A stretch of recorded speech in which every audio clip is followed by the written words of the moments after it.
Welcome to Empire State of Grind, a podcast about the people building the next wave of tech startups in and out of New York City. Please be advised that the hosts of this podcast are practicing lawyers or other professionals in the tech industry, and that some of the guest employers on this podcast may be clients of the hosts. The information and content provided during this podcast are for informational purposes only and should not be construed as legal or financial advice or as the positions or stances of the employers of any of the individuals.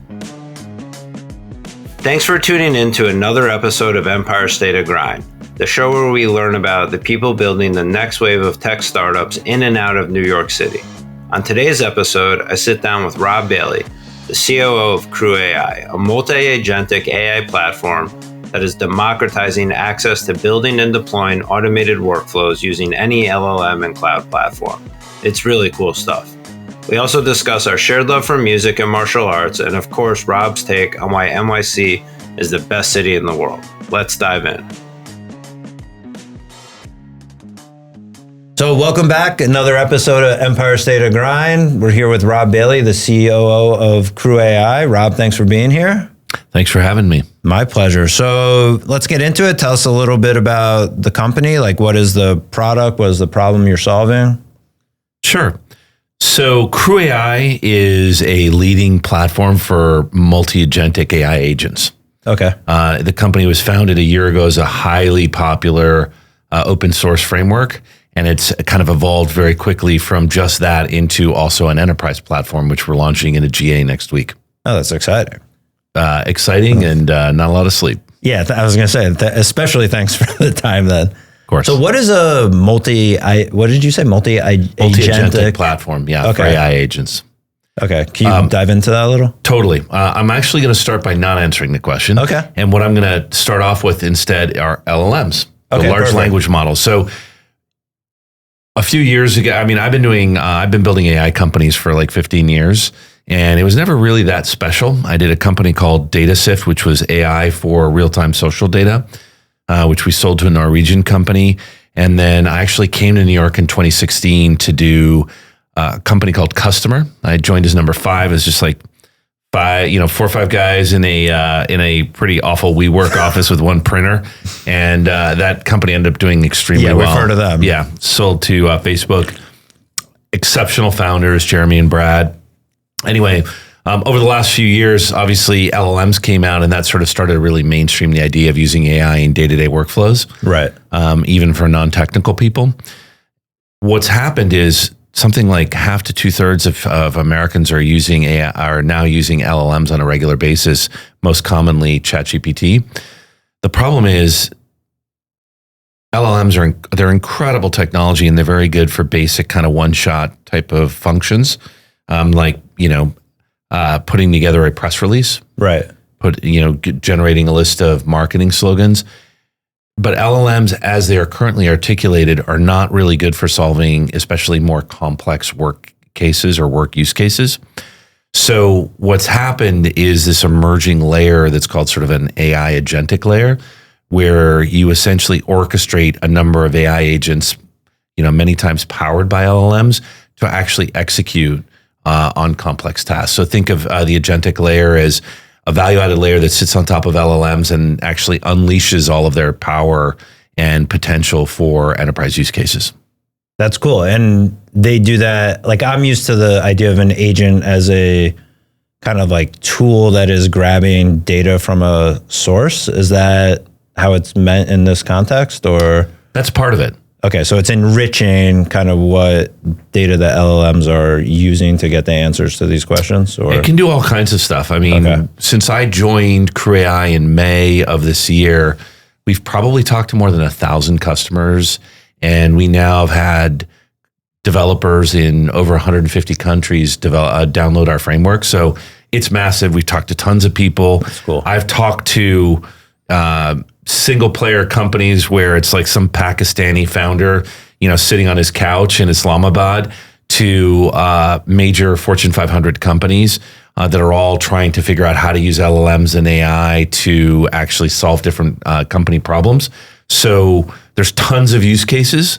What you're sort of describing is one of the most common ones, where you have a set of AI agents that go and pull data from some source, right, ingest it, And then where it starts to get really interesting is you can then have agents, a separate set of agents actually synthesize the data and then produce outputs of the data in the form of PowerPoint presentations. We've seen some hedge funds actually using Cruise to output fully baked financial models. That's so it's cool. Pretty crazy. And then is the idea the platform allows the customer to kind of configure it based on what they're looking to do? And you have different... Yes. Do you use the term agent? Like different agents that We are do allowed use the term to agents okay. a lot, all the time. Yeah, I'm learning a lot here. Should be a keyboard shortcut on my laptop. Yeah, we think, part of the challenge that's happened with AI is it's pretty technical. Right. And so while a lot of people probably use applications day to day that on the back end are powered by AI, and great examples are Google search, right, Facebook algorithms, Instagram's algorithms. The reality is that AI, in terms of being a workable tool that people incorporate into their workflows, has never really been very accessible. So a big part of what we're trying to do with CrewAI is really democratize access to sort of this powerful layer of AI agents. And we're doing that by launching a enterprise platform that is super easy to use and contains a bunch of components that are basically no code. So within the next few months, people with no technical background whatsoever can actually come to our platform. They can create a set of agents, which we call crews, articulate them together, test them out, deploy them, and then actually iterate them and run the whole life cycle of a group of agents. I'm seeing the big picture now. It's similar to, I guess, on the AI level of like a low-code application builder. Exactly. Okay. Yeah. So it's somebody said that we're trying to do for website design, we're trying to do for work processes and automation what companies like Squarespace, right, or Wix or whatever, Salesforce have done for their category. So which makes it people like me can use it basically. 100%. Yeah, that's very cool. Okay, awesome. So it's been really exciting. Do you have different like B2B products and B2C products, or it's one single use? We're a platform. Okay. And so if you and I'm going to massively oversimplify to the point of, being almost painful, sort of how the AI stack works right now. So that there's fundamentally 3 layers in the AI stack for business use cases right now. So there's the foundational like LLM layer. Right.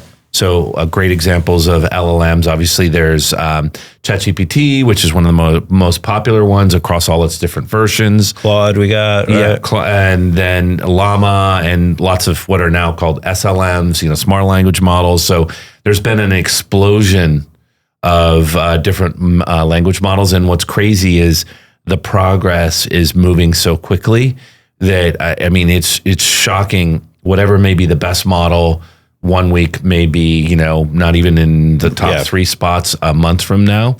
And we're also finding that different LLMs perform better or worse for different use cases. And we also find that there's kind of like a cost benefit. So typically when you're using some of the newer models, they are often more expensive to operate. And so sometimes, even an LLM version from, 6 months ago may be absolutely sufficient and more cost efficient for certain use cases. Cool. And I'm assuming the platform is like kind of agnostic as to what a user chooses to use. You're just looking to have as much available as possible. 100%. Okay. So you're kind of that you're going right into the next layer. So there's 3 layers. The first layer is the foundation layer that's been getting all the press. And it's incredible what's happening at that layer right now, and what people are using LLMs for. I've been in the game for a long time, and I don't think I've ever seen technology that's been adopted. I see it too. It's like, so I shared my background a little bit with you, but I was an in-house lawyer, and now I have my own practice, and I basically service startups. And I'd say 99% are AI tools or have integrated AI into some type of B2B SaaS tool. And like what I've had to learn about it in a short period of time of like just how it operates and kind of data use and input and output, who owns what. It's very interesting. And then having more of a just general SaaS background, you see why it's valuable. 100%. It's like, oh, you superpower this thing. Totally. What's crazy is that, first of all, the adoption is insane. And I mean, I've talked to hundreds of companies from all these different countries, and it's just insane how quickly everybody is adopting AI.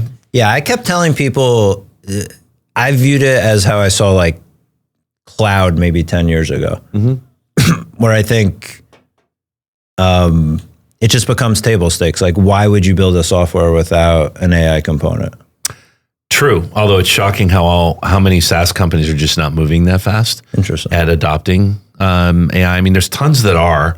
Klarna, Salesforce, a company called Customer. There's tons of companies that are actually doing a lot with adopting AI quickly. Snowflake, but then there's a lot that aren't.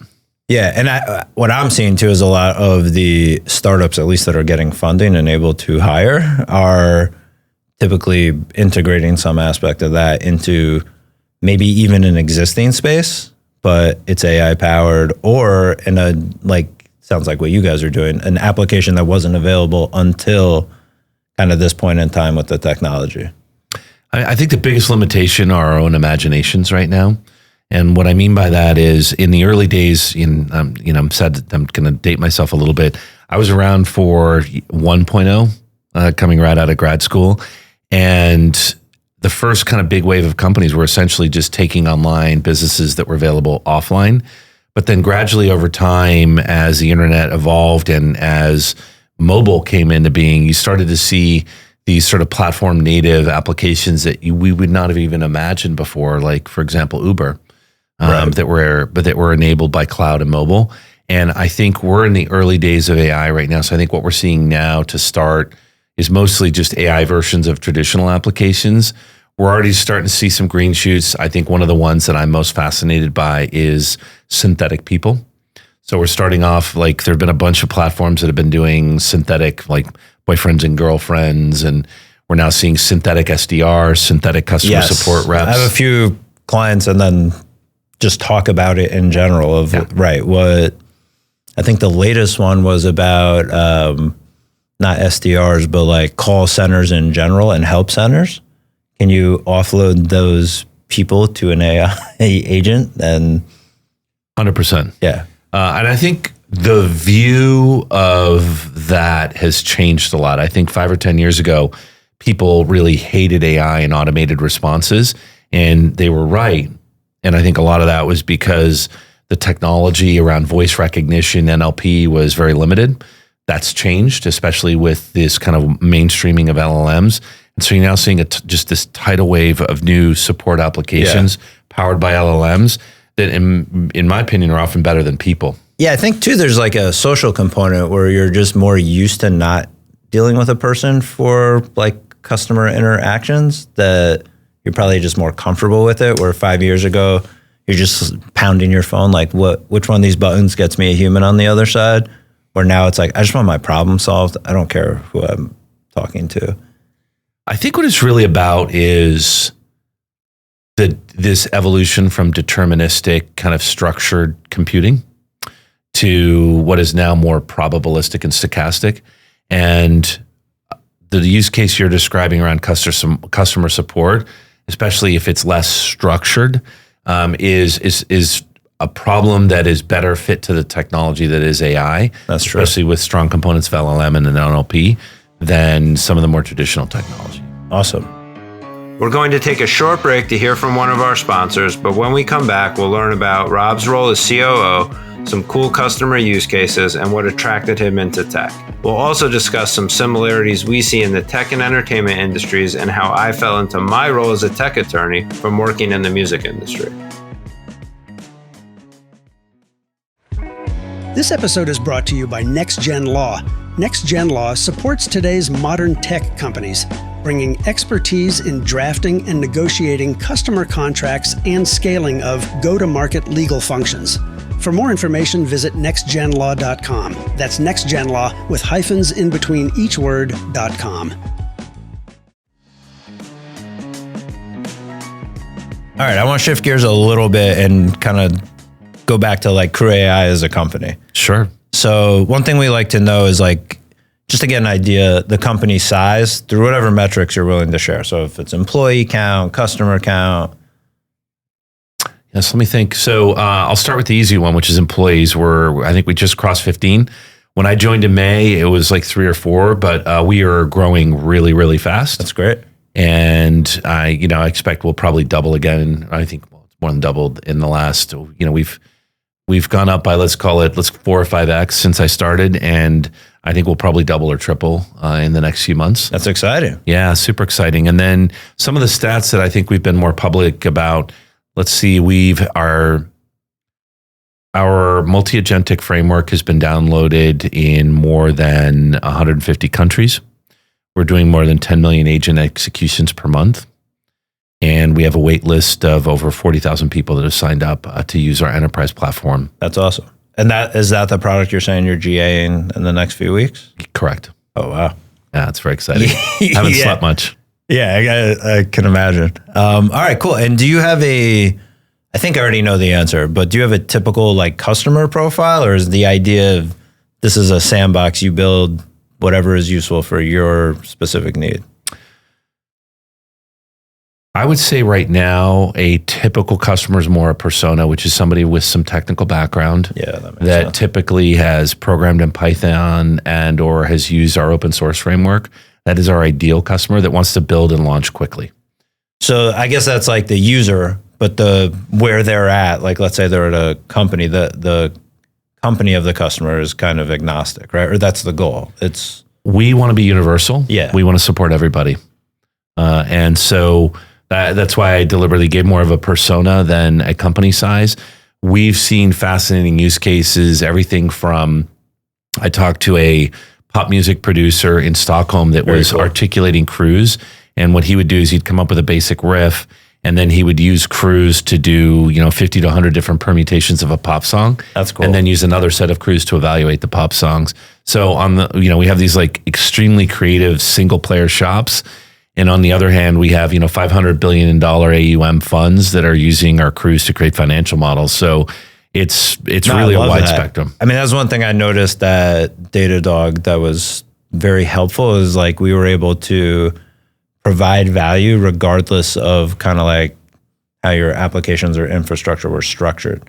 So we didn't tell you have to do it this way in order for us to prove value. It was whatever you're doing, hopefully we can help.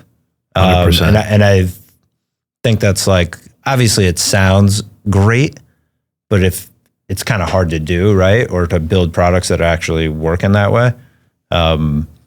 But it's fun because it allows customers to even help you build the product better because there's more use cases that they can give you feedback on, right? Than just this one vertical we're going after. So I think that's really cool. Yeah, I mean, it used to be the dichotomy of top down or bottom up through PLG. And I think now we kind of jokingly call it like the pincer or anything like that, in the sense that obviously big companies are where most of the money is from a revenue perspective. And hey, we all need to make money. But it's really the long tail of developers that I think create that kind of groundswell, create the standard. And I think by serving, as they call it, the long tail, and even individual developers, it really forces a discipline around how easy your product is and how quickly users can get to value. I totally agree. Enterprise software is great, but it can be narrow.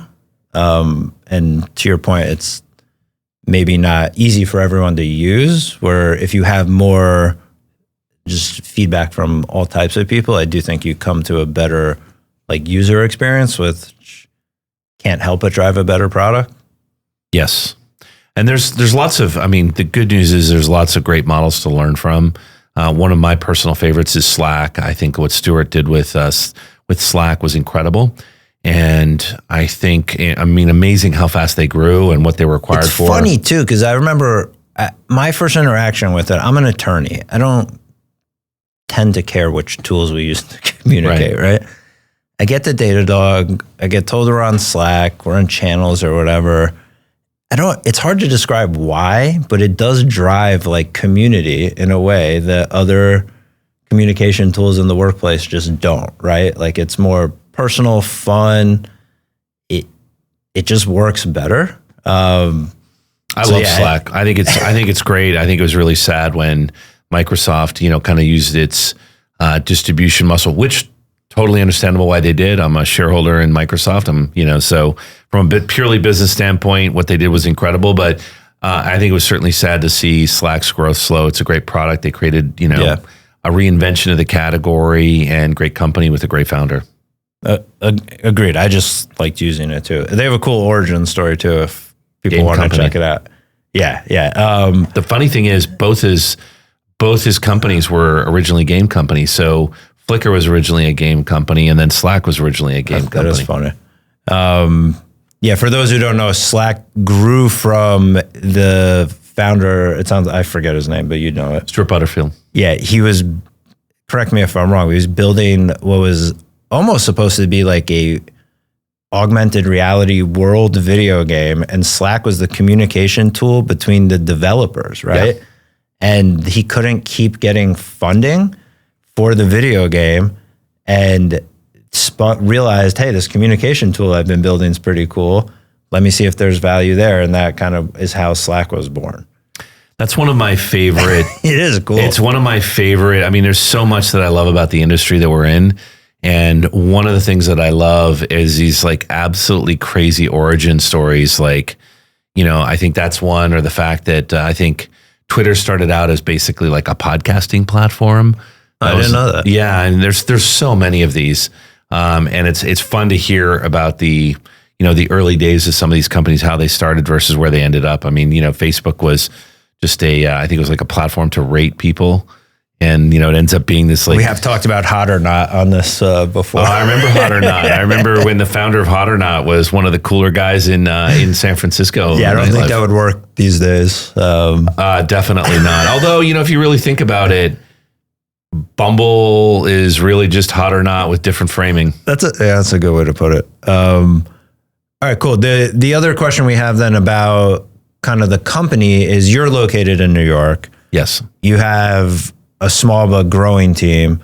Are you guys planning on being headquartered here, or is it a remote first company? How are you guys navigating that? We're a remote first company. And we have team members in let's call it 4 or 5 countries now. Okay. And we definitely find that talent is not distributed, or talent is distributed evenly. Opportunity isn't. And so I'd say most of the past 15 years, I've built companies that relied heavily on hiring engineers outside of the U.S. Yeah. With the exception of customer. And there's just so many great engineers everywhere that, yes, we hire everywhere, but you also have to concentrate a little bit kind of the front of the house or the go-to-market operations where customers are. And in my opinion, if you want to go beyond just selling to other tech companies, New York City is the best city in the world to have a team on the ground. I totally agree. We'll dive into that a little bit more later. We'd now like to learn a little more about like your role at the company. So you're the chief operating officer, a title that can have different responsibilities at different places, I think. What are your kind of like day-to-day, or how do you view the role? So I started coding at about 10. And I'm old enough that like I first started coding in BASIC on an Apple IIe. I realized pretty quickly, and then again when I tried coding in COBOL and some other languages, that I'm not a 10x coder. And so that means if you want to be in the technology industry and you're not an incredible coder, you're the business guy. Yeah. So most of my career I've been the business guy, and that's sort of, for good or for bad, what I do at Crew. So I'm working with João Moura, who's one of the most exceptional founders I've ever worked with, and just an incredibly brilliant technical mind. He's built a bunch of great open source communities. He led AI at Clearbit, just an absolute rock star. So I joined him to essentially, I kind of joke that I do all the crappy stuff so he can do the important stuff, which is build the product, talk to some strategic customers, help the community on a global basis. So I do a lot of the other stuff, and sometimes it's glamorous strategic stuff like building out pricing models and go-to-market playbooks, but a lot of times it's literally stuff like submitting vendor application forms to enterprise customers. Choir and legal, yeah. 1 out of 10 things is like fun and innovative, and For me, it's a lot of paperwork. It's a lot of paperwork. So it's a lot of that. It's setting up HR. It's, Right. making sure people have Slack access and stuff like that. So, Yeah, no, it's interesting because I think as a title at such a small company and growing, it could be, is that stuff sometimes the CEO is taking care of, or right? Yeah. So that I do think that actually fits more. It's like that is what typically you would refer to as operations, setting things up and 100%. getting them up and running. Yeah, and I think there's probably, I would call it, two main flavors of COOs in early stage companies. So one is more of like a financial COO, and I think they're especially good into mid to later stages of a company. But very early on, a COO is typically the business person, Yeah. and has a strong background in go-to-market, which is a lot of my background as well. Okay, cool. So that brings us to the next topic we want to talk about, which is your background. So you gave us a little idea, like you said when you were 10, you started coding. So kind of interested, like where did you grow up? How did you get into tech? If that has to do with school, great. If not, cool too. Like how did the 10-year-old you get to this point? I've been in tech pretty much all my life, with a short little break, my professional life. So started coding at 10 and have been some way or another involved in technology since I graduated from undergrad. So started out at Accenture on big, large technology implementations at banks, coming right out of college, and then just kind of evolved from there. What kind of sparked your interest as like a kid to get into, like what did you see? What interested you? For me, it was the infinite opportunity for technology to be a force for change, and for opportunity. So I was always the kid that was kind of looking at something and seeing the opportunity to do something better or differently.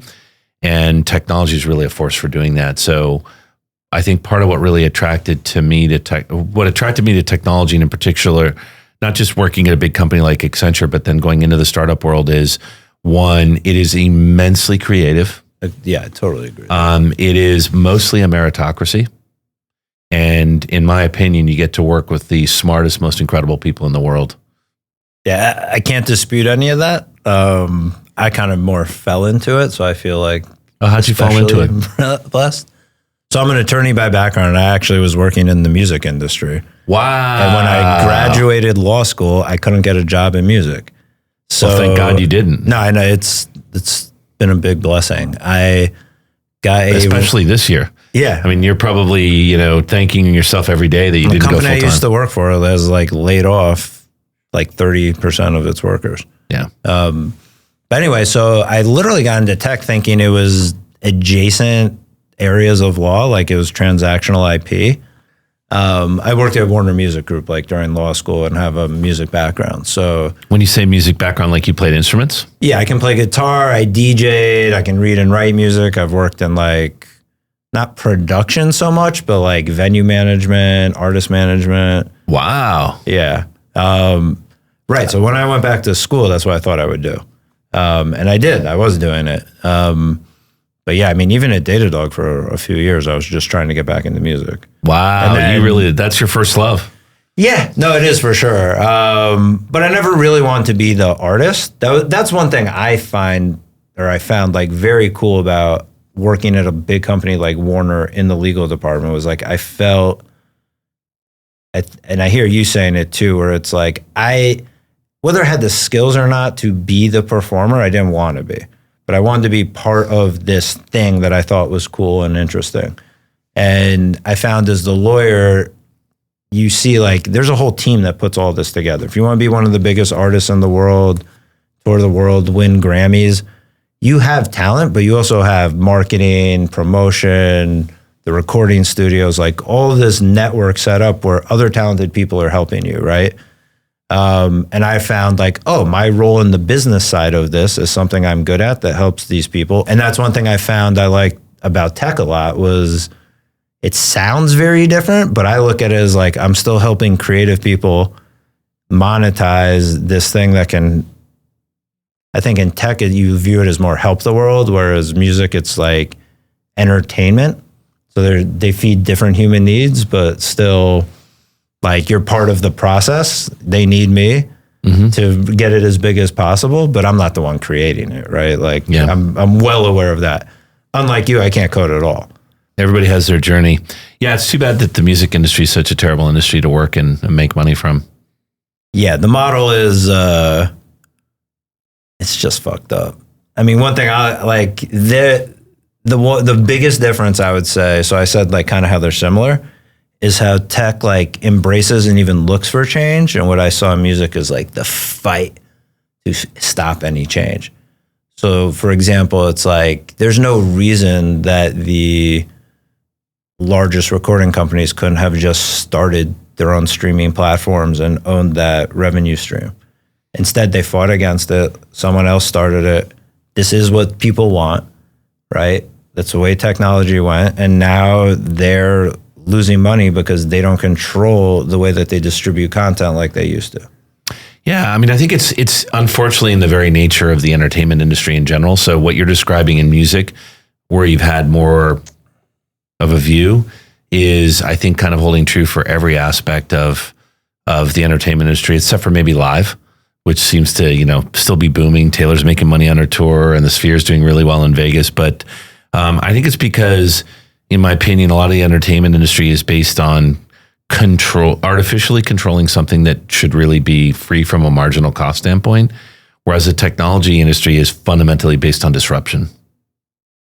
Yeah, that might be. I will say, I feel like I used to have that opinion more before I worked in the industry, because I think Which industry? Music? Music, yeah. Yeah, I did too.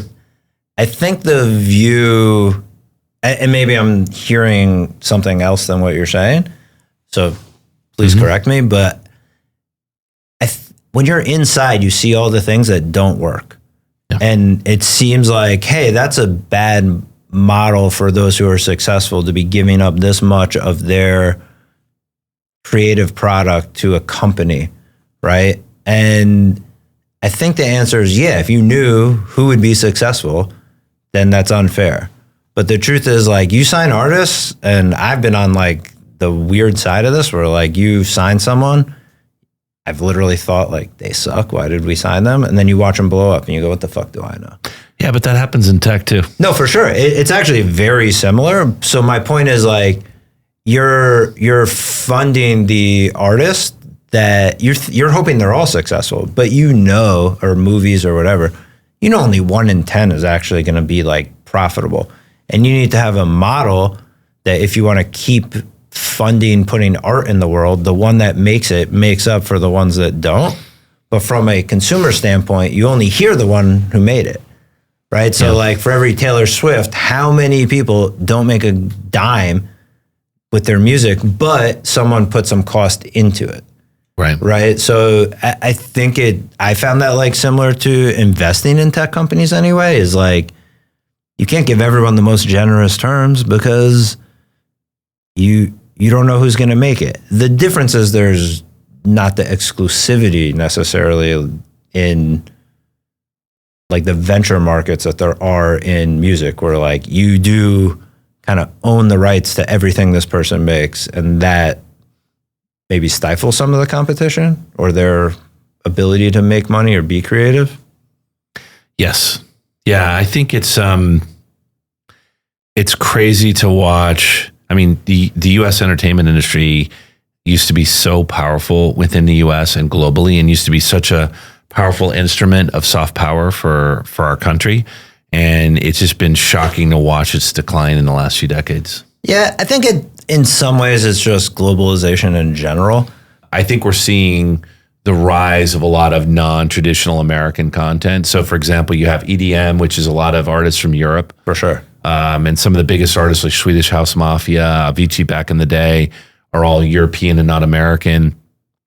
I think you're seeing this like absolutely shocking explosion of Latin American music. For sure. I grew up in Latin America, and I mean, I've been listening to Latin American music, since forever. I was also a DJ back in the day. Oh, really? Cool. That's how I paid some of my expenses when I was in grad school. No wonder we get along. Yeah. And so like, I mean, I was playing, Yeah. What kind of music? What kind of music? So when I was in business school, it was like I was playing to kind of like a grad school audience. So I played a lot of like international stuff. Okay. There was a club in Boston called Club Nicole that was playing kind of Euro music. So that's sort of what I basically So we played. both went to college in Boston too. I used to DJ in college also. Oh, no kidding. I always played more like dance music. So I played, was it Aria and Felt, I think was one. On Lansdowne? Yeah.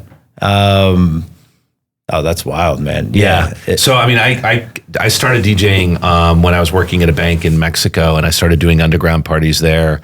The woman I was dating at the time was, really big in the underground scene. So I started DJing there, got to Boston. There was no good clubs. 100%. I wasn't a big fan of Lansdowne. So I kept DJing there.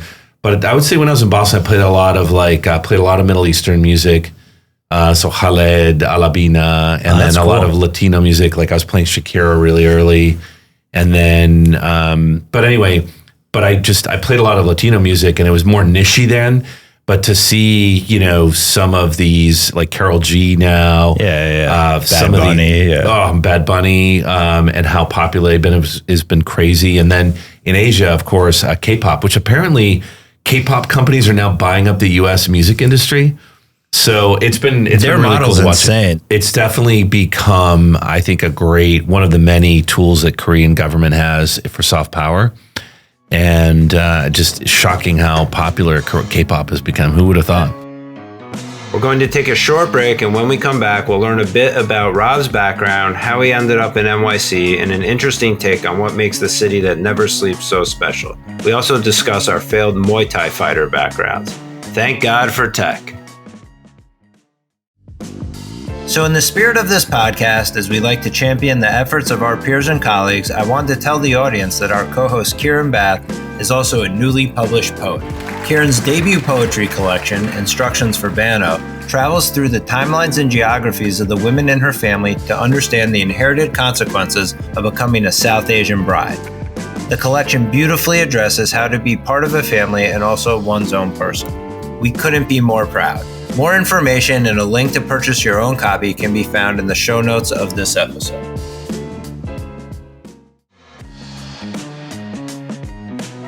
All right, to get, I guess, back on track a little bit, although I could talk music all day. Maybe I should have a podcast about music instead. But Do what you love, man. Do what you love. All right, so we got into your background a little bit, but just to dive in a little more. So you grew up in the Northeast. You went to MIT, correct? Grew up in Latin America. You did? Yeah. Interesting. So I lived overseas until high school, then came to the U.S. for high school and undergrad, went to Mexico, came back for grad school, and then after grad school, I moved out to San Francisco at the absolute peak of the boom, just in time for the crash. Okay. And was out there, for a long time until I moved here in 2016. Yeah, so what brought you to New York? Fun and family. So I'd moved to SF to build companies, make it big. Had a really good run there. Had an incredible time in San Francisco. But by the time I got ready to leave, San Francisco had really changed. It became less magical. It became more monoculture. Yeah, I've heard that a few times. I felt like San Francisco, in terms of quality of life and how the city was run, was really deteriorating.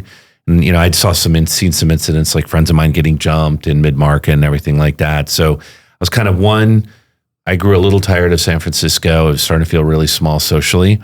Professionally, still incredible. Like just the best, it was the best place on earth still to build an early stage tech company.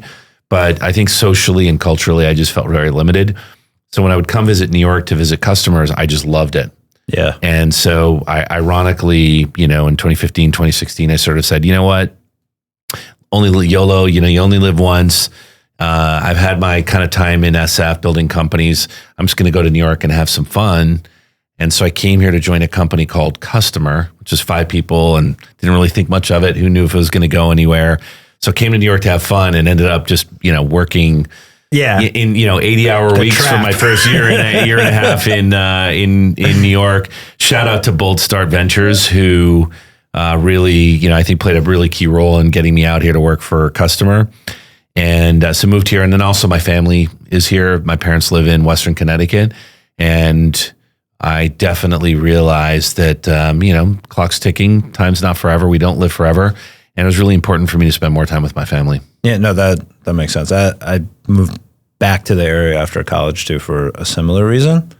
But I grew up around New York, and one thing that hit me when you're talking about Boston was I went to school in Boston because I naively thought all cities were the same.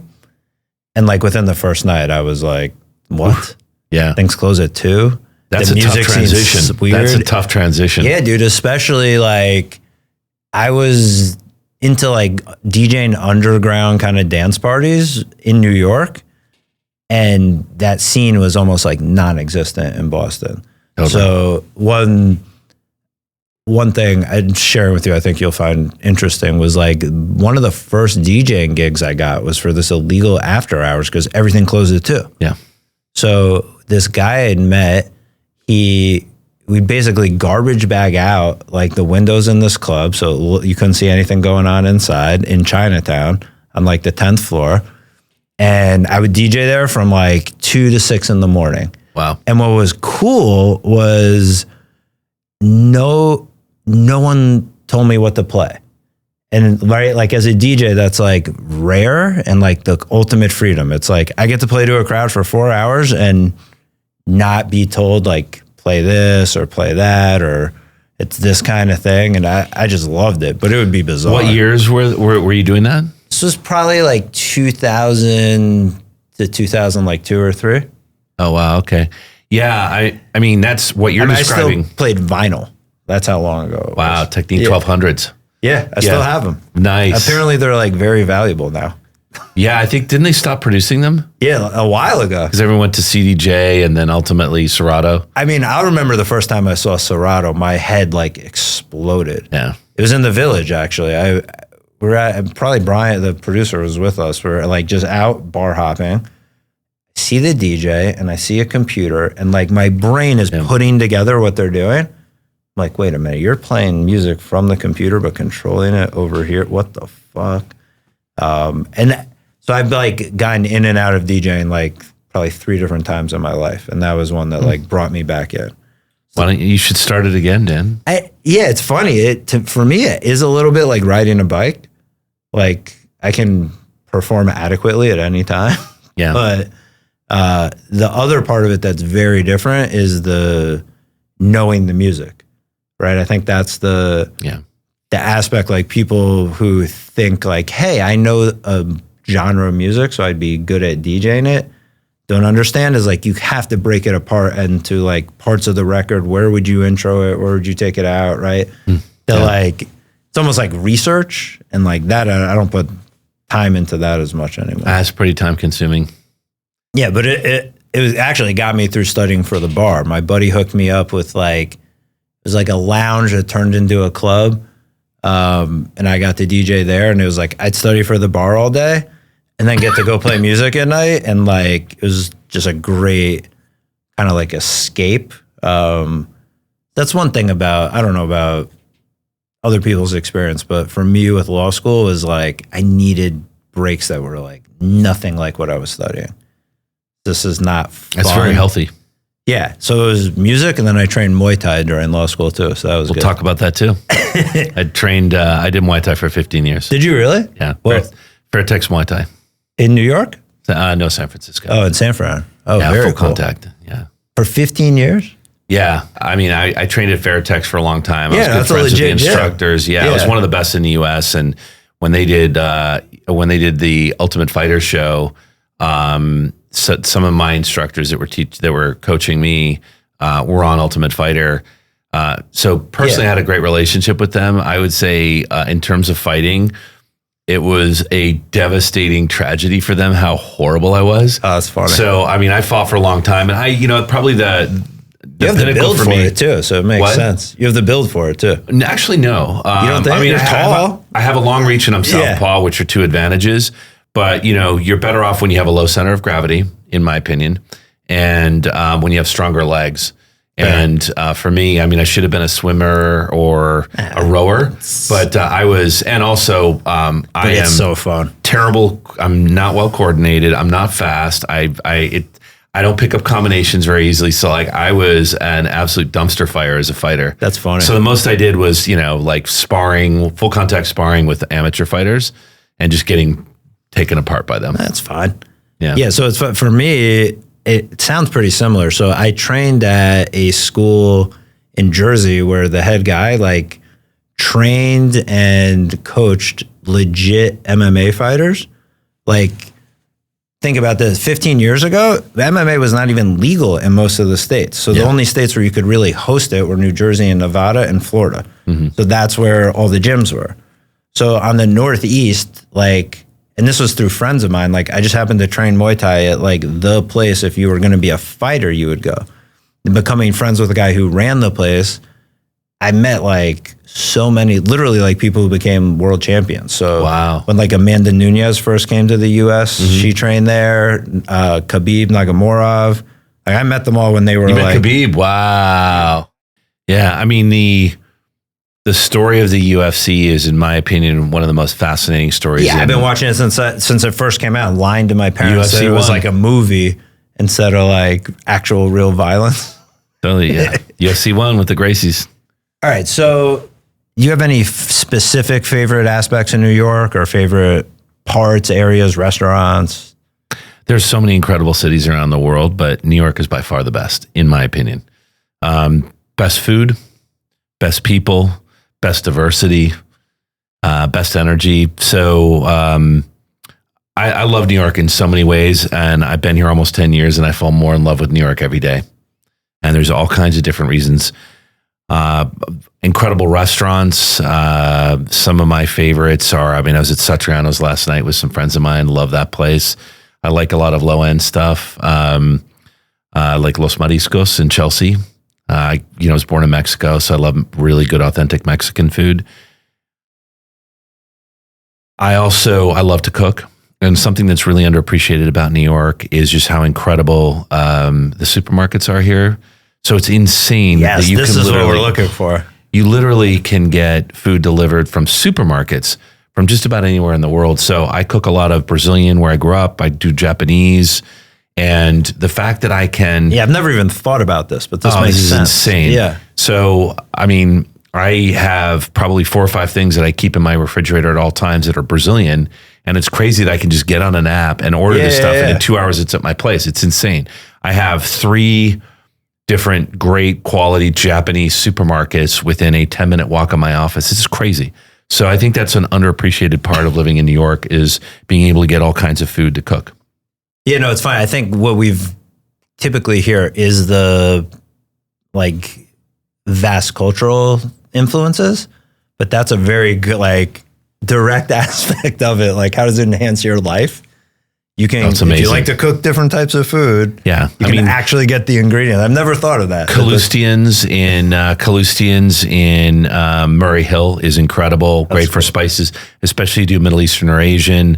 There's, I think it's International Market, which is in Hell's Kitchen, which is a small Greek supermarket.